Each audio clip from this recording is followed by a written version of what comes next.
Imagine a classroom where every student gets personalized support, like having their own private tutor. That's the power of AI tutoring systems.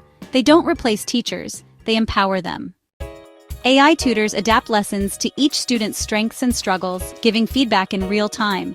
For educators, that means less time on repetitive tasks and more time connecting with students. Think of it like a digital teacher's aide. Data goes in, like student responses.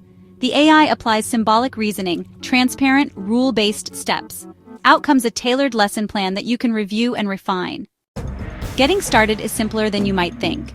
First, choose an AI tutoring system that fits your classroom needs. Then, use the setup wizard to select your subject and class size.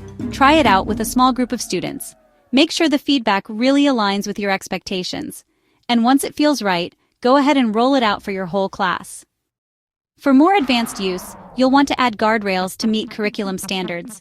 Track student engagement with metrics, and use audit logs to review system decisions. And of course, always keep a rollback option so you stay in control.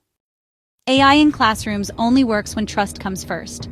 Protect student data by design, make every decision explainable, and keep human oversight at the center. Implementing AI tutoring isn't about replacing teachers. It's really about giving them superpowers, freeing up their time to do what they do best, inspiring students. Start small, experiment, and watch how AI transforms learning in your classroom.